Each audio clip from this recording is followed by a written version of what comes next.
Hi guys, it's George at Optics Warehouse here at our new hunting lodge where hopefully we're going to get lots more content from going forward. Just a video today about the new Delta Strikers. Got to admit, us around the office, we're getting quite excited about these because we think that they offer something quite unique to the market. For a sub £2,000 scope, they are punching well above their weight. We're talking the quality of things of Schmidt & Bender, Swarovski, Carles, that type of thing. So without further ado, I'm going to introduce the first one, which is the Delta Striker HD in the 3.5 to 21 by 44. This is offered in the first focal plane with two reticule choices.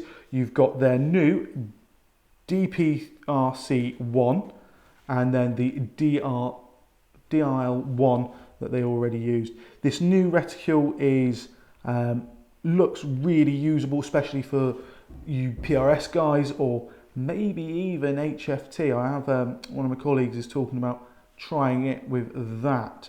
In terms of glass quality, it is up there with, as I said, the very best.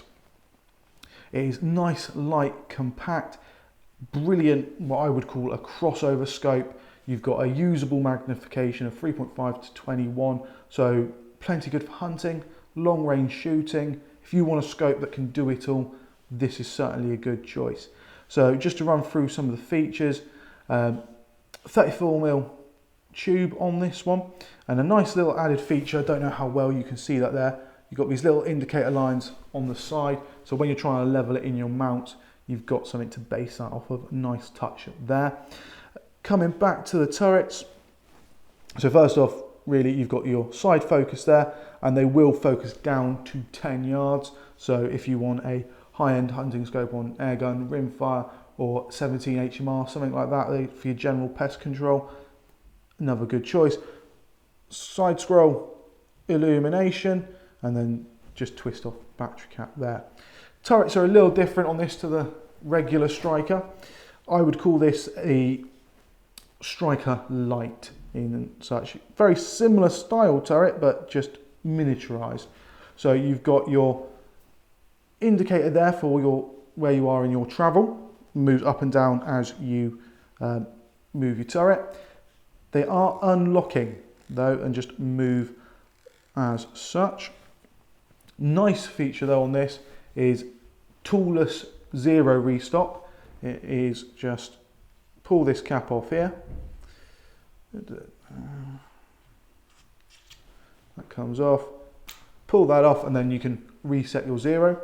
There is a zero stop in here. I don't know how well you can see this, but there's this little collar in here. There's just 3 grub screws, so zero to where you need to, and move the collars to where you need to. And there's a little lug in this side and a lug this side. So really easy to set system. As with Delta, it's a well thought out thing, as all their scopes are. And then windage turret, capped one, bit more of a traditional style. This one is not resettable as far as I can tell, but you still have the nice tactile clicks that you'd come to expect from Delta. It is a set and forget style turret there. Moving back, so you've got a nice long tube for lots of mounting room. Got your magnification here, as I said, 3.5 to 21. You've got a sort of semi built-in throw lever there. There is also a detachable thread-in one. Nice, smooth. It's not tight, it's not loose. Very good. Excellent build quality. And then your fast focus dioptic adjustment there. So as an all-rounder, crossover, target, do-it-all scope for sub £2,000, that is incredibly hard to beat. Oh, just another thing, it is very lightweight as well. So as I said, as a do-it-all, very, very hard to beat. You'd have to spend an awful lot more money. Now, something that's a little bit more unique is a new LPVO that they've brought out. Again, in the Striker series, this is the 1 to 10 by 28.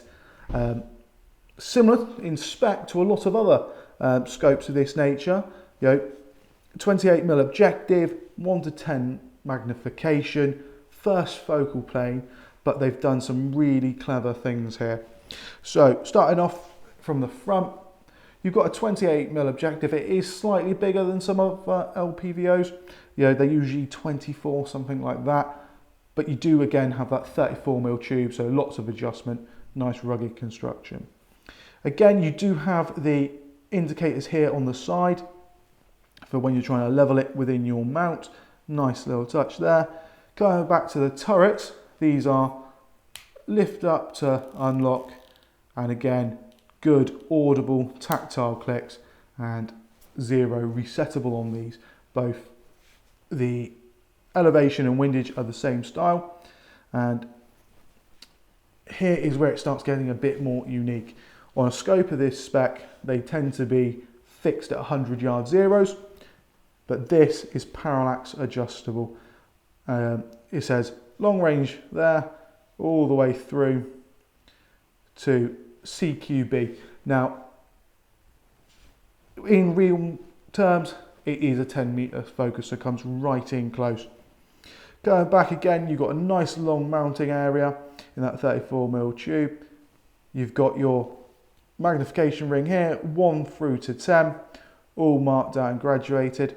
You do as well have that sort of semi-built-in throw lever, again with an optional thread-in one, and you get 2 positions to mount that in as well. Don't know how well you can see that. And then your fast focus eyepiece here. This is going to be an excellent option for those who are into HFT, looking for a high-end option, or as a general hunting scope again as well. If you don't want the high magnifications, but you want something with good crystal clear glass, this is an excellent option. Again, very lightweight. Now, another really cool thing that they've done with this has its own dedicated reticule. It is the SDOG 1 rep. Now, it is a sort of fast fire, quick acquisition style rep, especially on your low mags, but they've done some really clever things.